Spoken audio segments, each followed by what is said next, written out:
Assalamualaikum warahmatullahi wabarakatuh. Kembali lagi pada kesempatan yang baik ini bersama saya Fandi Prasetya. Pada kesempatan kali ini saya akan membahas mengenai penyusutan atau depreciation yang terdiri dari beberapa slide. Jadi mohon kesediaannya kalian untuk menyimak dan memperhatikan isi dari setiap materi yang saya sampaikan pada kesempatan kali ini. Penyusutan, sebuah metode alokasi biaya. Sebagian besar orang pernah melakukan transaksi pembelian atau tukar tambah atas mobil. Dalam kasus tukar tambah, dealer dan pembeli mobil biasanya membahas berapa nilai pertukaran atau trade-in mobil lama tersebut. Mereka juga mungkin akan membahas berapa nilai tukar tambah mobil baru beberapa tahun ke depan. Dari contoh yang saya sampaikan tadi, penurunan nilai dianggap sebagai contoh penyusutan. Namun demikian, bagi para akuntan, penyusutan bukan soal penilaian aset, namun sebaliknya, penyusutan merupakan cara mengalokasikan biaya. Penyusutan atau depreciation adalah proses akuntansi untuk mengalokasikan biaya perolehan aset berwujud kepada beban secara sistematis dan rasional pada periode-periode di mana perusahaan mengharapkan manfaat dari penggunaan aset. Ketika perusahaan menghapus biaya perolehan aset berumur panjang selama beberapa periode, mereka menggunakan istilah penyusutan. Perusahaan menggunakan istilah depresi untuk menggambarkan pengurangan biaya perolehan sumber daya mineral seperti minyak, gas, dan batu bara selama periode waktu tertentu. Kedaluarsanya aset tak berwujud seperti paten atau hak cipta disebut dengan amortisasi atau amortization. Berikut ini adalah faktor-faktor yang terlibat dalam proses penghitungan penyusutan. Faktor yang pertama terdapat biaya perolehan. Biaya perolehan adalah semua pengeluaran yang diperlukan untuk memperoleh aset sehingga aset tersebut siap untuk digunakan. Kemudian ada nilai residu. Nilai residu ini adalah perkiraan nilai aset pada akhir umur manfaatnya. Kemudian di situ ada umur manfaat. Umur manfaat ini adalah perkiraan umur yang diharapkan berdasarkan kebutuhan akan perbaikan masa pakai dan kerentanan terhadap keusangan. Nah, inilah faktor-faktor yang terlibat dalam proses penghitungan penyusutan.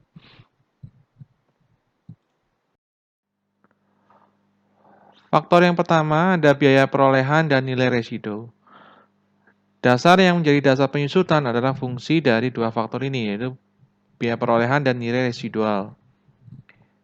Jika aset memiliki biaya perolehan sebesar 10.000 dan nilai residualnya sebesar 1.000, maka berapa dasar penyusutan aset tersebut? Untuk mengerjakan soal ini, kita identifikasi terlebih dahulu berapa biaya perolehannya, kemudian berapa nilai residunya. Biaya perolehan dalam contoh soal ya,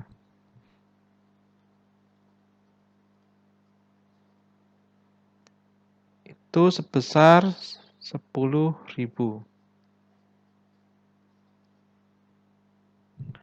Kemudian yang kedua ada nilai residu sebesar 1.000.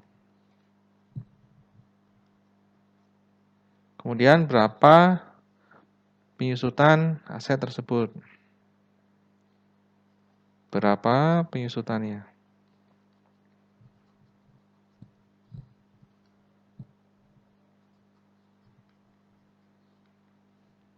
Kita tinggal kurangkan saja antara biaya perolehan.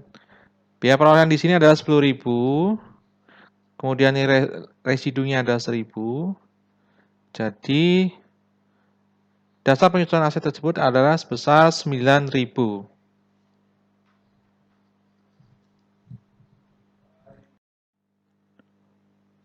Pada slide sebelumnya, faktor yang terlibat dalam perhitungan penyusutan Itu terdiri dari biaya perolehan dan ada nilai residu. Perusahaan mencatat aset tetap dengan biaya perolehan sesuai dengan prinsip histori. Kemudian nilai residu itu perkiraan nilai aset pada akhir masa pakainya. Nilai ini mungkin didasarkan pada nilai aset sebagai potongan atau nilai dari perdagangan yang diharapkan. Kemudian dalam memperkirakannya, manajemen mempertimbangkan bagaimana rencana untuk melepaskan aset dan pengalamannya dengan aset serupa. Kemudian ada istilah lain yang kadang-kadang kita gunakan untuk nilai residu, yaitu kita bisa gunakan istilah nilai sisa. Jadi nilai residu ini sama dengan nilai sisa.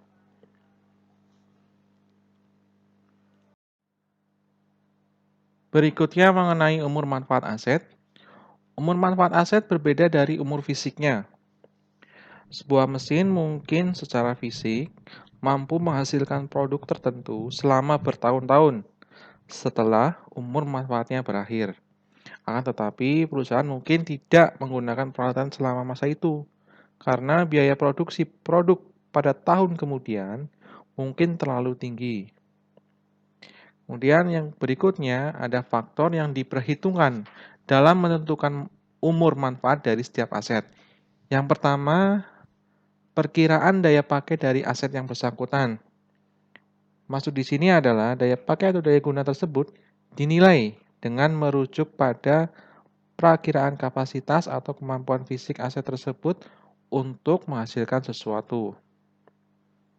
Kemudian yang berikutnya, perkiraan tingkat keausan fisik yang bergantung pada faktor pengoperasian aset tersebut, seperti jumlah penggiliran atau shift penggunaan aset, dan program pemeliharaan aset serta perawatannya. Kemudian ada perawatan dan pemeliharaan aset pada saat aset tersebut tidak digunakan, atau dengan kata lain, nganggur gitu. Kemudian yang berikutnya terdapat keusahaan teknis dan keusahaan komersial yang diakibatkan oleh perubahan atau peningkatan produksi atau karena perubahan permintaan pasar atas produk atau jasa yang dihasilkan oleh aset tersebut. Faktor yang keempat, pembatasan penggunaan aset karena aspek hukum atau peraturan tertentu, seperti berakhirnya waktu penggunaan sehubungan dengan sewa. Berikutnya metode penyusutan. Metode penyusutan harus sistematis dan rasional. Nah, untuk menjadi sistematis dan rasional, maka metode penyusutan harus mencerminkan pola di mana manfaat ekonomik masa depan aset diharapkan untuk dikonsumsi oleh perusahaan.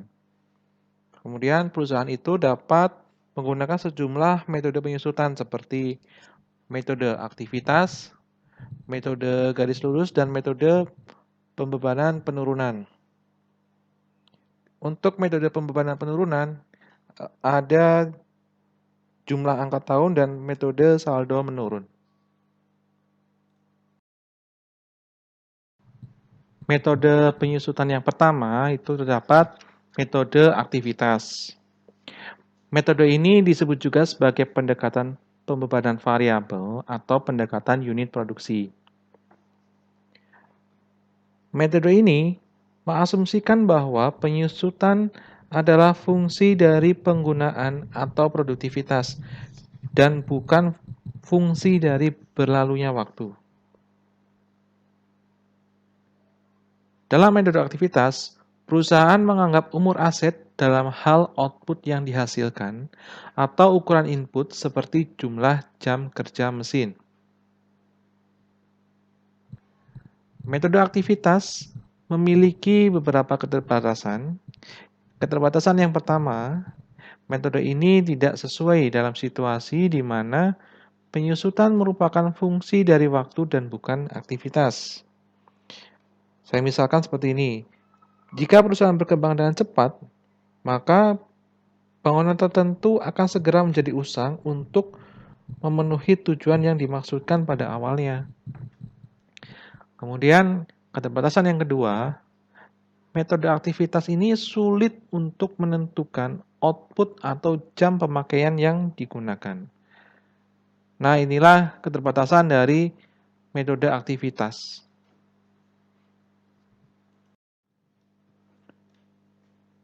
Cara menggunakan metode aktivitas. Perusahaan menggunakan metode ini dengan memperkirakan jumlah unit aktivitas untuk keseluruhan umur manfaat, dan kemudian membagi unit ini menjadi biaya perolehan yang dapat disusutkan. Setelah itu, jumlah yang dihasilkan mencerminkan biaya perolehan yang dapat disusutkan per unit. Biaya perolehan yang dapat disusutkan per unit kemudian diterapkan ke unit aktivitas selama tahun berjalan. Nah, ini merupakan cara untuk menggunakan metode aktivitas. Berikut ini metode atau rumus untuk unit aktivitas. Sini ada biaya perolehan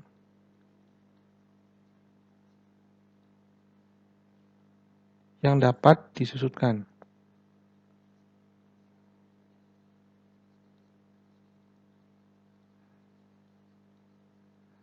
Dibagi total unit aktivitas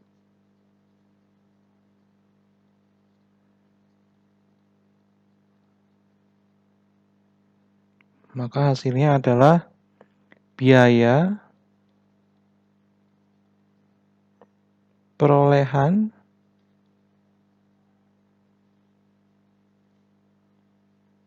yang dapat disusutkan per unit.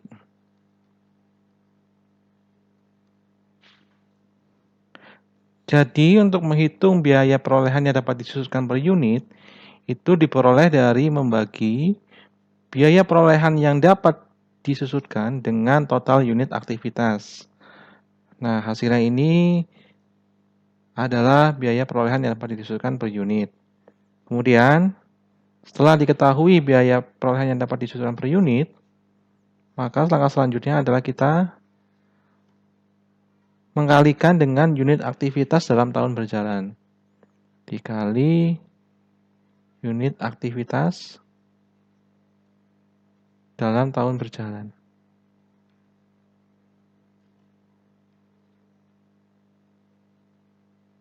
Sehingga hasilnya diperoleh beban penyusutan tahunan.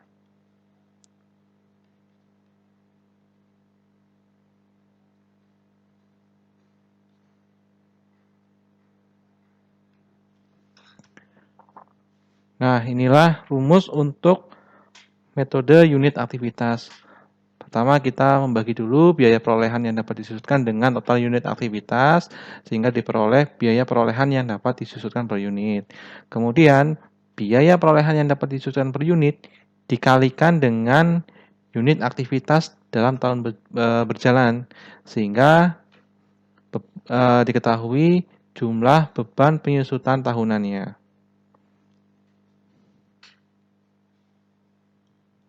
Aktivitas. Tuh.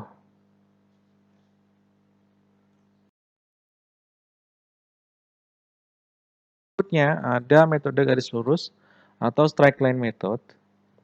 Metode ini menganggap bahwa penyusutan sebagai fungsi waktu dan bukan fungsi penggunaan. Perusahaan membebankan jumlah penyusutan yang sama untuk setiap tahun pada umur manfaat aset. Penyusutan diukur hanya menggunakan pembagian waktu. Kemudian untuk menghitung beban penyusutan dengan metode garis lurus, perusahaan harus menentukan biaya perolehan yang dapat disusutkan. Biaya perolehan yang dapat disusutkan atau depreciable cost adalah biaya perolehan dikurangi dengan nilai residu. Biaya ini mencerminkan jumlah total yang dikenakan penyusutan. Berdasarkan metode garis lurus, untuk menentukan beban penyusutan tahunan, kita membagi biaya perolehan yang dapat disusutkan dengan umur manfaat aset. Berikut ini contoh dari penggunaan metode garis lurus. Pada tanggal 1 Januari 2014, Indah Floris membeli truk dengan biaya perolehan 13.000, nilai residu yang diharapkan 1.000, perkiraan umur manfaatnya 5 tahun. Jadi, berapa beban penyusutan tahunannya? Untuk menghitung beban penyusutan tahunan, dapat kita peroleh dengan cara mengalihkan biaya perolehan yang dapat disusutkan dengan tingkat penyusutan. Biaya perolehan yang dapat disusutkan diperoleh dari mengurangi biaya perolehan dengan nilai residu. Biaya perolehan di sini diketahui sebesar 13.000 dan nilai residu yang diketahui di soal itu sebesar 1.000. Jadi biaya perolehan yang dapat disusutkan adalah 12.000. Setelah kita mengetahui berapa biaya perolehan yang dapat disusutkan, selanjutnya kita juga harus menentukan berapa tingkat penyusutannya. Tingkat penyusutannya dapat kita peroleh dengan cara membagi 100% dengan 5 tahun. Sehingga diperoleh tingkat penyusutan sebesar 20%.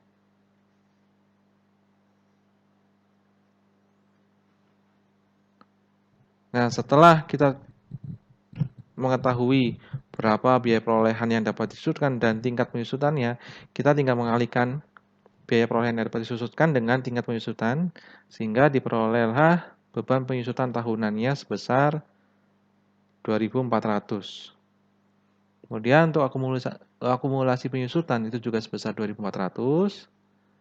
Untuk nilai buku sebesar 10.600. 10.600 ini asalnya dari biaya perolehan dikurangi dengan akumulasi penyusutan.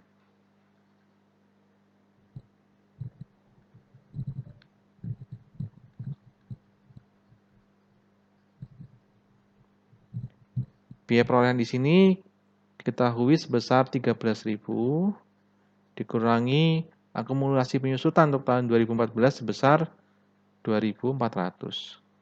Sehingga diketahui nilai bukunya untuk tahun 2014 sebesar 10.600. Untuk tahun 2015, caranya juga sama seperti tahun 2014, kita mengurangi biaya perolehan sebesar 13.000 dengan akumulasi penyusutannya sebesar 4.800. Sehingga nilai buku untuk tahun 2015 sebesar 8.200. Nah, inilah contoh dari penggunaan metode garis lurus. Jika kita lihat di tabel, diketahui bahwa beban penyusutannya itu sebesar 2.400 untuk tahun 2014 sampai dengan 2018. Jumlahnya sama ya, 2.400. Sedangkan untuk nilai buku pada akhir masa manfaat itu sebesar 1.000. Artinya sama dengan nilai residu yang diharapkan. 1.000 ini sama dengan nilai residu yang diharapkan.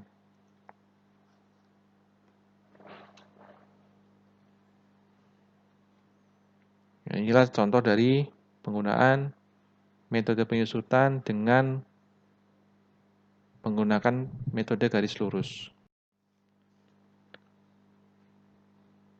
Metode selanjutnya ada metode saldo menurun. Dinamakan metode saldo menurun karena penyusutannya didasarkan pada penurunan nilai buku. Perusahaan menghitung biaya penyusutan tahunannya dengan cara mengalihkan nilai buku pada awal tahun dengan tingkat penyusutan saldo menurun. Tingkat penyusutan untuk setiap tahun jumlahnya tetap, tetapi nilai buku yang tingkat penyusutannya diterapkan menurun setiap tahunnya. Pada awal tahun pertama, nilai buku adalah biaya perolehan aset.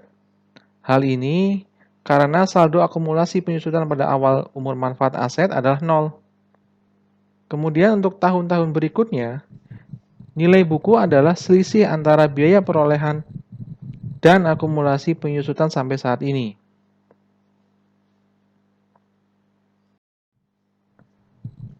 Berbeda dengan metode penyusutan lainnya, metode saldo menurun tidak menggunakan biaya perolehan yang dapat disusutkan dalam menghitung beban penyusutan tahunan. Ini artinya, metode ini mengabaikan nilai residu dalam menentukan jumlah pada tingkat penyusutan saldo menurun yang diterapkan. Namun, nilai residu tidak membatasi total penyusutan yang dapat diambil. Penyusutan berhenti bila nilai buku aset sama dengan nilai residu yang diharapkan. Jadi, penyusutan itu berhenti ketika nilai buku aset sama dengan nilai residu yang diharapkan. Kemudian, tingkat saldo menurun ini umumnya adalah 2 kali lipat tingkat garis lurus. Metode ini sering juga disebut sebagai metode saldo menurun ganda.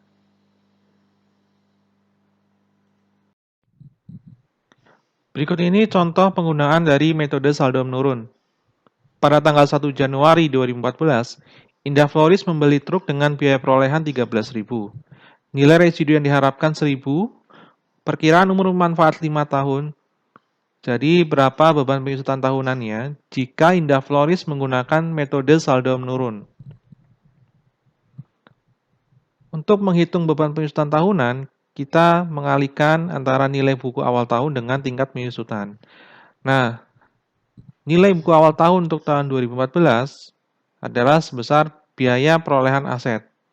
Jadi di sini karena Indah Floris pada tanggal 1 Januari 2014 membeli truk dengan biaya perolehan 13.000, maka nilai buku awal tahun 2014 sebesar 13.000. 13.000. Oke. Kemudian di sini tingkat penyusutan 40% itu berasal dari 2 kali lipat tingkat garis lurus. 2 kali tingkat garis lurus. 20%. 20% ini asalnya dari 100% dibagi 5 tahun. Nah, jadi tingkat penyusutannya di sini kita ketahui bahwa besarnya sebesar 40%. Setelah kita ketahui nilai buku awal tahun dengan tingkat penyusutan, maka tinggal kita kalikan saja. 13.000 dikalikan 40%, jadi untuk tahun 2014, beban penyusutan tahunannya adalah sebesar 5.200. Dengan akumulasi penyusutannya sebesar 5.200, dan nilai bukunya 7.800.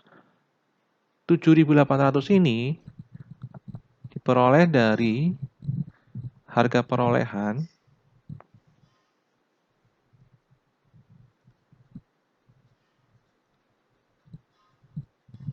dikurangi dengan akumulasi penyusutan.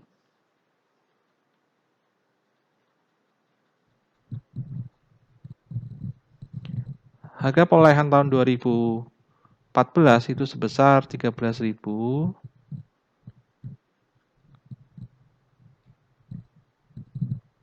dikurangi dengan akumulasi penyusutannya untuk tahun 2014 sebesar 5.200.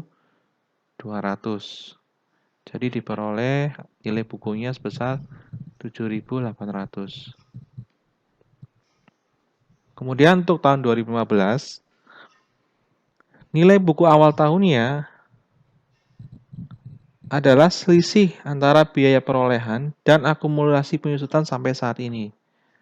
Jadi untuk tahun 2015 nilai buku awal tahunnya itu sebesar 7.800 yang berasal dari biaya perolehan 13.000 dikurangi dengan akumulasi penyusutan saat ini.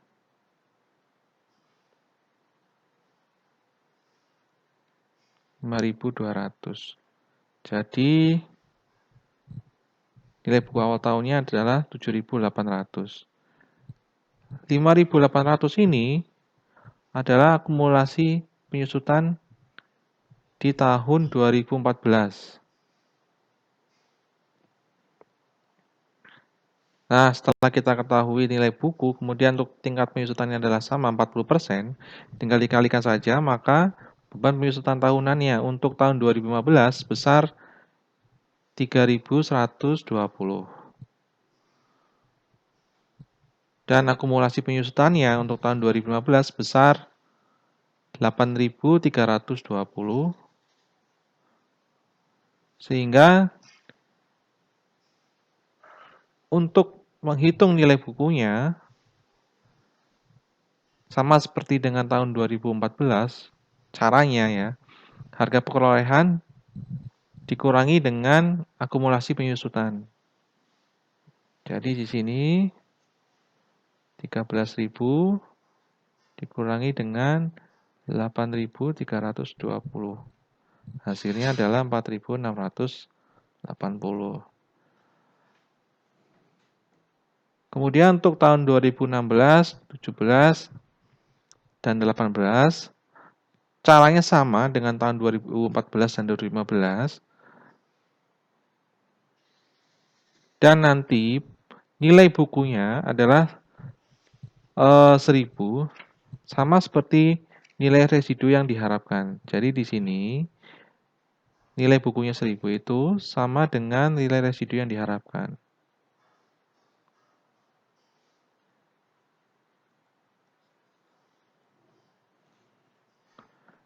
Nah, inilah contoh dari penggunaan metode saldo menurun.